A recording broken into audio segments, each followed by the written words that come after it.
All right, this is for Ellie and Mallory. We are starting 5-7 notes. Mallory, you did these with us yesterday, so if you want to skip down through this video until we get to example 2, you can do that because you should have the front of these ready to go. But I'm going to explain to Michelle and to Ellie watching this what the front page is all about. So optimization has to do with like maximizing or minimizing things. And so like, sometimes you might want to like maximize profit or minimize cost or maximize volume or minimize distance or minimize area or find the minimum length, those things. We know how to find maxes and mins, and we do that using the first derivative. Okay, and derive. And maxes and mins are called relative extrema. Extrema. Relative extrema. So the first derivative is what we're going to do with each one of these, and relative extrema. You have to be given kind of like two pieces of information and really two equations that you have. So one of them is going to be the primary equation and one of them is going to be the secondary equation. Really, it doesn't really matter which one is which. I just always say the primary one is the one that you are trying to optimize. So when they say like you're trying to find the maximum area or the maximum volume, you're going to put your volume equation as your primary equation, okay? And then they'll give you a secondary piece of information. So maybe they'll say volume of something is what you're trying to maximize, and your surface area has to be such and such amount, right? They'll tell you what the surface area is, and they're saying find the maximum volume. So you'll have your primary and secondary equations based off of those two things. So secondary equation is the one that you are going to know everything about, okay? So first example, they want us to find the maximum volume, okay? If we have dimensions of a box, we can put the box together in such a way that in some cases will give me, a smaller volume, in some cases a bigger volume. I'm going to show you this with just like two-dimensional objects. I don't think I said this yesterday with you guys, but anyway, let's say I have a box, and let's say I have like, 10 feet that I can go all the way around, right? Well, I can make these ones, right? 1, 1, and then that would make this have to be 4 and this have to be 4, right? So I can make 1, 1, 4, 4. That's not a very good depiction of the box. Let me show you the box. Box would really kind of look like this, where it's 1, 1, 4, 4, right? Or I can make it a little bit more square, and I could say that each one of these sides is 2. So this is 2, and this is 2, and then this would have to be 3, and this would have to be 3, right? 2, 2, 3, 3. That would add up to be 10. Or I could make it a little bit more square, and maybe go, I don't know if I could do any squarer than that. I could go, this side is the square root of 10. No, I couldn't do that. Okay, I could do this. I could say each one of them is 2.5 and 2.5 and 2.5 and 2.5. That would add up to be 10, right? Which one's going to have the maximum volume? Or the maximum area, I should say. This one right here. 2.5 times 2.5 is 5.25. This guy is going to have oh, wait a second. No. 2.5 times 2.5 is 6.25. Sorry. 6.25. This guy would have an area of 6, and this guy would have an area of 4, right? So we can have different dimensions that has the same perimeter but has a different area. Does that make sense? Okay, so we'll see that down below. This one, we're dealing with volume and surface area. So they're giving us a box, and they're saying the box is open. So we're going to deal with that later. But open box, so it doesn't have a lid on it. And the dimensions of the bottom are square, which means it's an x by an x, right? X by x. So they use the same variable to represent that. Rather than like x and y, they use x and x. Same variable because we know that the bottom is square. And then we have a height that is a certain dimension that we don't know, okay? And they tell me that we're trying to find the maximum volume, okay? So they give us the equation for that. You won't always have that, but if we're trying to find volume, we take all three dimensions and we multiply them together. So it's x times h, which is really just x squared h, which is what they have over there. Okay. Then when we're trying to do the secondary equation, they tell me that the surface area of this thing is 108. Okay. 108 units is what we have for a surface area. All right. Surface area is the area of all of the surfaces. Okay. So if we're talking about the bottom surface, like the bottom would be x by x, so the bottom would be x squared for an area, right? That's the area of that surface, okay? Let's talk about like this side right here, okay? This side has x by h, so its area would be xh. Same thing with this side right here. This would be x by h, so that's an xh.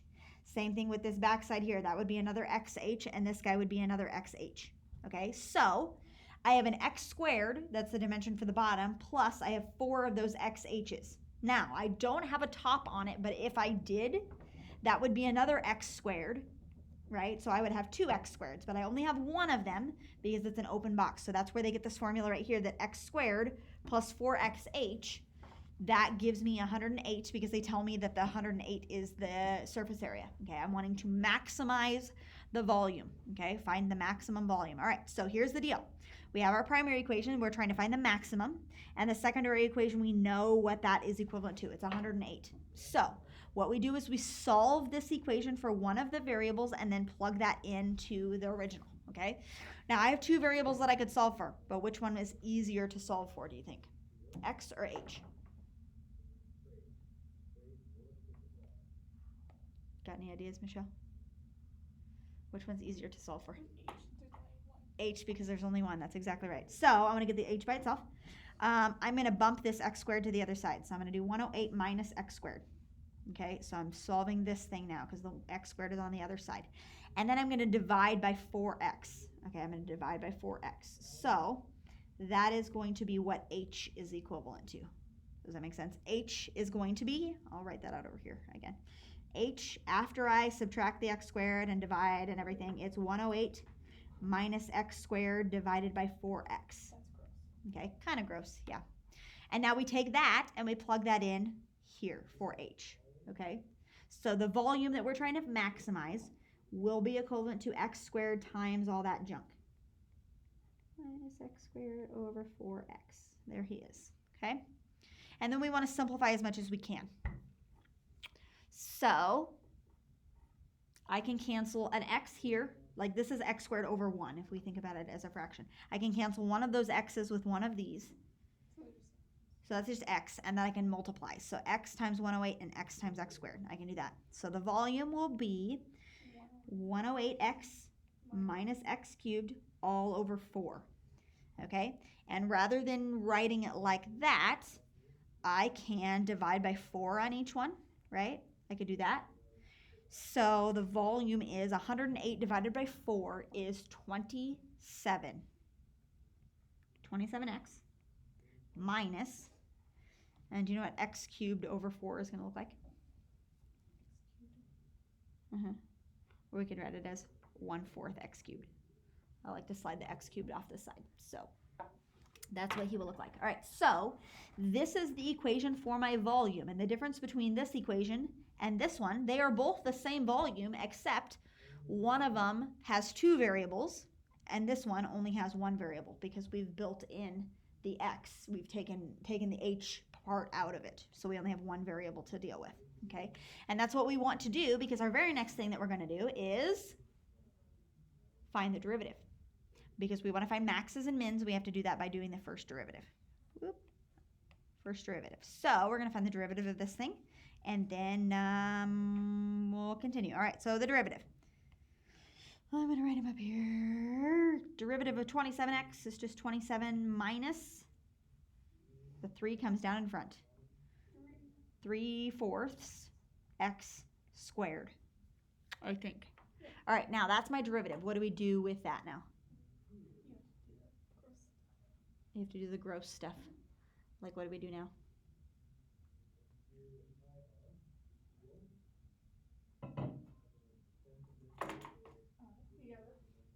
We have found our critical numbers. Equal to 0, exactly. Yep, equal to 0. Okay, I'm going to bump the 3/4 over to this side. So I have 27 equals 3/4 x squared. Okay, and then I am going to get the 3/4 onto the other side. So I'm going to multiply by 4/3 to get him to go away. This is 27 over 1. If I reduce the 3 and the 27, this would be 1 and 9. So 4 times 9 is 36 equals x squared, and I take the square root. So my x has to be 6. And really, since x is the length of the bottom, we would just say plus. We just say positive 6. Okay? All right, now, if I try to figure out whether this is a max or a min, okay, I can look at my intervals, and I can go from -infinity to 6 and from 6 to infinity. This is kind of like finding your test intervals and stuff, right? Okay. Now, really, x can't be -infinity because x is, again, the length of this box, and we can't have anything less than 0 probably. So we would go probably 0 to 6 instead. But we find a test number that we want to use, and we can use 0 if we want to. So let's use 0 and let's use like maybe 7, okay? And we're going to plug those numbers into the derivative, which is this guy, 27 minus 3/4 x squared. We're going to plug those numbers in. So if I plug 0 in, 0 squared times 3/4, all that good stuff, I'm just going to end up with 27, and that's going to end up being positive. Okay? If I plug 7 in, I don't know, we plugged it in yesterday, we ended up getting a negative number, so we'll cheat.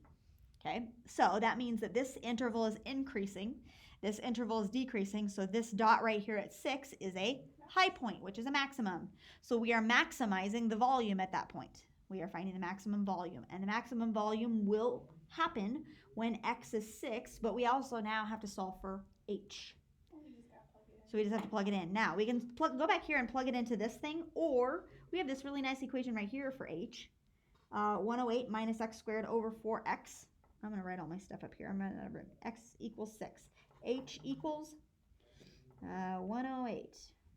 108 minus x squared, which is 6 squared all over 4 times 6. Okay, and you got 3? Yeah, that's what we got yesterday. So if we solve that out, we ended up getting 3. So these are the dimensions for my box that will give me a maximum volume if my surface area has to be 108, right? With a surface area of 108, my volume will be maximum when it's 6 and 3. Okay, good? Happy with that? So the key there is plugging one of the equations into the other one and taking the first derivative to find your critical numbers. That's the deal. Okay? All right. So, yeah, these are guidelines. This just has outlines kind of the stuff that we just did. Write out your primary equation, write out your secondary equation. It talks about determining the feasible domain. So we set up here, we kind of did that as a last step. We said that x can't be plus and minus 6 because it's a length. So that was kind of like had to do with our domain. X couldn't be a negative number. So there's that. And then use calculus to determine the desired maximum and minimum. All right, so those are the five things. Now we're on to the back. All right, Ellie, Maddie, are you ready? Oh, they're not ready. We didn't do this one yesterday, so they're joining us now too. Mallory hopefully is joining us now too. Finding minimum distance. We're doing minimum distance now. Minimum distance. All right, so. Blah, blah, blah, blah, blah. Okay. We're finding minimum distance. So the primary equation is the thing that we're trying to minimize, and the thing that we're trying to minimize is the distance. What do we know about distance? Distance formula, right? Okay. All right. So the distance formula is the square root of some stuff squared plus some stuff squared. That's kind of how that works, okay? And it's really x2 minus x1 squared plus y2 minus y1 squared. That's the formula for the distance formula, okay? And we're going to plop some stuff into it, okay? Which points on the graph of this thing are closest to the point 0, 2? Those two that they have dotted. Okay, so we have a secondary equation. They gave it to us. Y equals 4 minus x squared.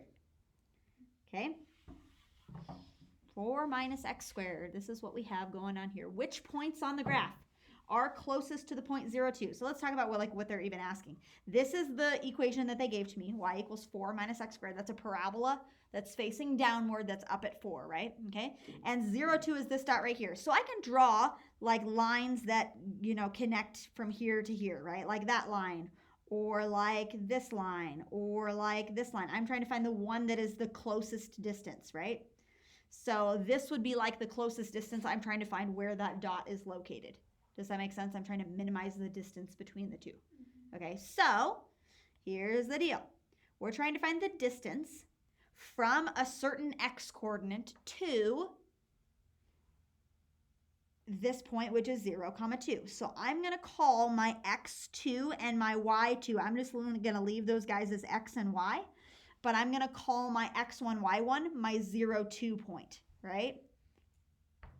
Okay, that's the equation that we're going to use, or the stuff that we're going to use. The distance between those guys, 0, 2, is going to be my point that I'm trying to find the distance to.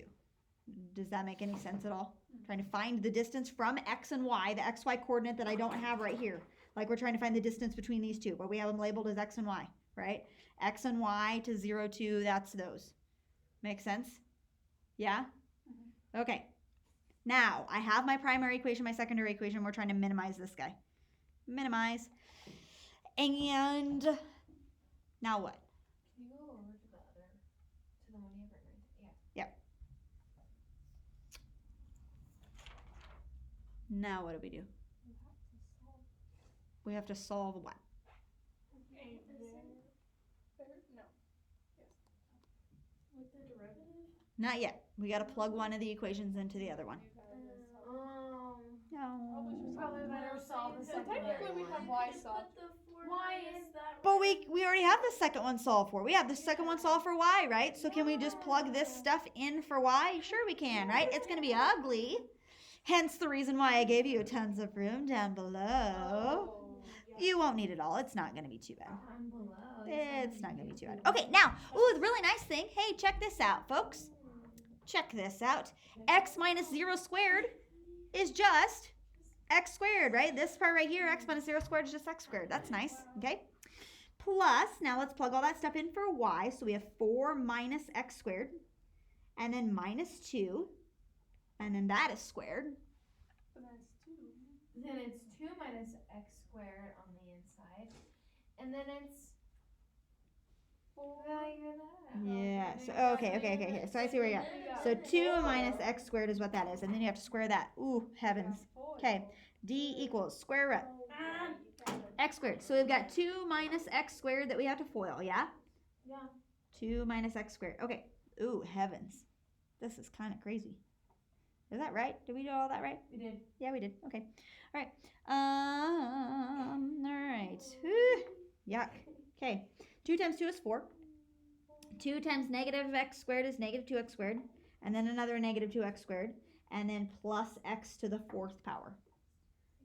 Okay. So I can put those two together. That's minus 4x squared. So I have plus Good job, Allie. x to the 4th minus 4x squared plus 4, which Allie just said was, if I put everything in order, if I put all of these together, the square root of x to the 4th minus 3x squared plus 4. So the benefit of doing what we just did was now we have everything in terms of one variable, which is x, right? We don't have any more y's, which are really ugly and gross. We just have x's to deal with. And now we take the derivative. How do we do the derivative of that? It's a half. So in order to find maximums and minimums, we have to do the derivative, right? The first derivative. Oh, Yeah. so would you make it be like the half and then do the chain rule? Yes, exactly. So we'll rewrite this as to the 1/2 power, right? Instead of the square root, and then we will do the chain rule. So the 1/2 will come down in front. X to the 4th minus 3x squared plus 4 to the now negative half. Don't freak out yet. Don't freak out yet. That negative 1/2 power is going to be really nice here in a second. So then you also have Times the derivative of the inside, 4x 4x cubed minus 6x. And then the 4 goes away, okay? I'm going to combine the 1/2 and this guy, right? Okay, and since we have a negative exponent, we're going to have a bottom, right? All that stuff's going to go to the bottom. But if we take 1/4 and we distribute it through here, can we do that? You see what I'm doing? No. If I take that 1/2 and I distribute it for these two terms, right? This will be 2x cubed minus 3x. Where'd you get 3x squared? Where did I get what? Because then you had x squared plus negative 4x squared, so that's minus 3x squared. Oh. Yeah. So then on my bottom, I'm going to have the square root of all that other gross crap. Oh. No. And that's my derivative. Woo! This is yuck. But it's going to be nice here in a second. Dude, just wait. Because you equal to You 0, just wait. and then it gets rid of Ah! Yeah, we set it equal to 0. And then the bottom goes away, right? We multiply, blah, blah, blah, multiply, blah, blah, blah, and it goes away. Whoa. Boom. 2x cubed minus 3x equals 0. And then Wait. what? Wait. Um, Wait. And then what do we do? Yes? And then what do we do? Of We're still set equal to 0. We haven't solved yet. Have you solved yet? No. How do we solve that thing? equals 0. Take out an x. Take out a Sure. x. Let's take out an x. I like it. Let's take out an x. So if I pull an x out, 2x minus 3, or no, 2x squared minus 3 actually, so equals X 0. So x equals 0. And 2x squared minus 3 equals 0. 2x squared minus 3 equals 0. So 2x squared Square root of equals 3 3. halves. And divide by 2. And x squared equals 3 over 2. And x equals plus and minus the square root of 3 halves. Don't forget your plus and minus. Bleh. Yup. Gross. Wow, that was a lot of stuff. Okay, we're going to do one of these boxy things. Can we do one of these boxy things? Oh, my heavens to Betsy. I'm going to get rid of my boxy thing because we need to make it bigger. How many critical numbers did we just get? 3. 1, 2, 3. So that means how many test intervals are you going to have? Ooh. 4. Right? 3 critical numbers means 4 test intervals. Gross. Okay? So negative infinity until we get to negative square root of 3 over 2. Negative square root of 3 over 2 until we get to 0. 0 to positive square root of 3 over 2. And positive square root of 3 over 2 to infinity. That's a lot of stuff. I don't know why here we go. There we go. This is disgusting. It is disgusting. Okay. All right. Do you know what square root of 3 over 2 is as a decimal?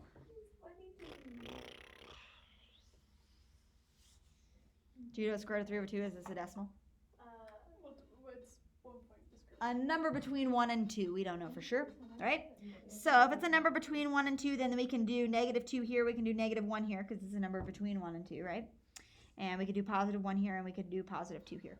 Right? Square root of 3 over 2 is a number between 1 and 2. I think it's like 1.4 or something. Right? So where do we plug those numbers into? The derivative. The derivative.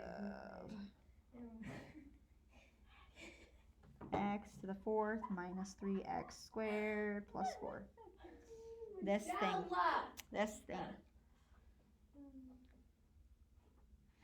Don't even. All right. It's okay, I'll just pay attention. Okay, ready? Should we plug in negative 2?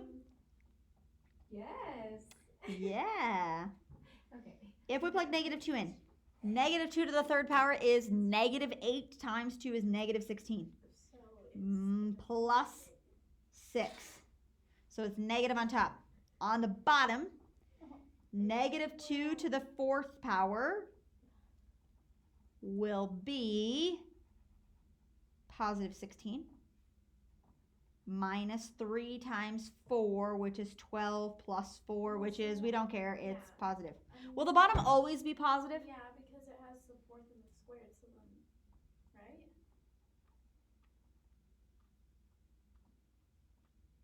Yeah. Oh, well, I guess there's the But when we minus plug 3. 1 in, Oh, but you got the -3 in there. Yeah. no, but yeah, still the is, minus right? 3 screws things up, but I think because it's to the 4th power, I think it's always going to be plus. Because the 4th power is going to overpower the minus 3. So I think it's going to be, I think for all of our numbers that we have, it's always going to be plus. So That'd be kind of rude if it was negative. I know, right? Because of square root, so that we can do that. So we're gonna leave that bottom as a plus. So this one was a minus, which means it's decreasing. Okay. If we do a negative 1, does it become a plus now?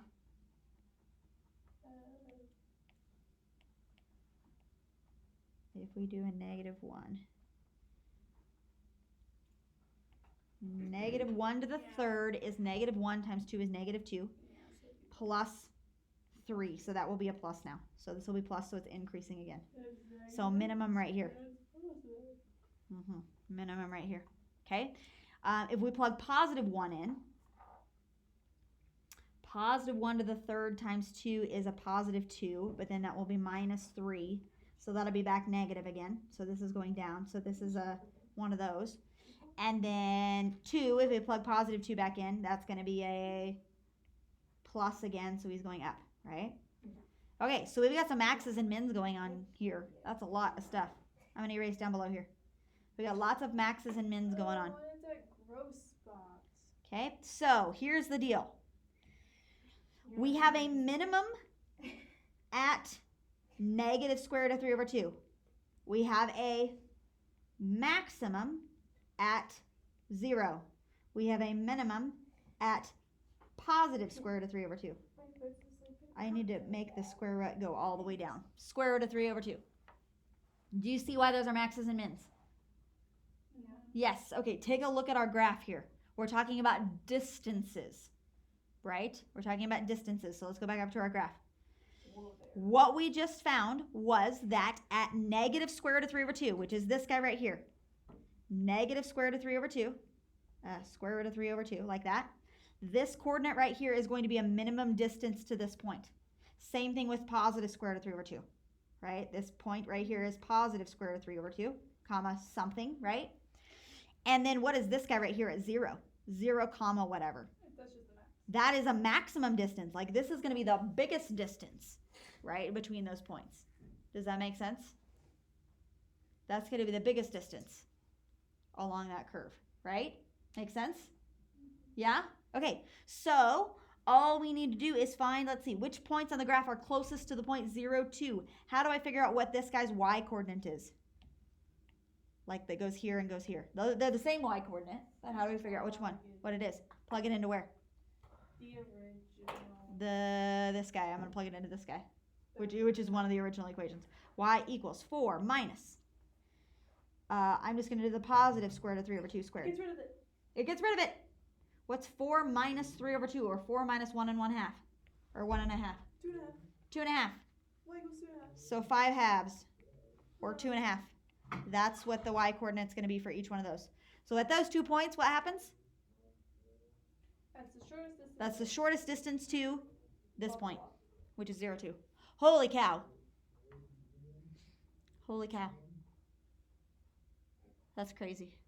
Now, I'm not saying that this is going to be exactly the same, but like this, I kind of makes me think about like when we're talking about meteors and stuff, like, or if we're talking about like, you know, certain pieces of debris hitting the earth or their elliptical patterns. We're talking about like how close or where it will be closest to hitting the earth at, right? Like, so if this is like a piece of debris going around and the earth is right here, we could look at the elliptical pattern of the debris that's going around and figure out the shortest distance between it and the earth to see if it is in dangerous range of hitting our planet, I guess, right? Okay. How fun, right? Now, you may not use exactly the same procedure because they probably have some sort of like machine or computer that does it for them, but this is kind of a similar process to that. So anyway, kind of interesting. Okay? Happy with that? There you go. That's, whoa, we take up the whole page for that back one. Dang. Dang. All right, there you go. Okay. We'll probably work on the rest of 5-7 tomorrow, but yeah, there you go. Okay. Goodbye.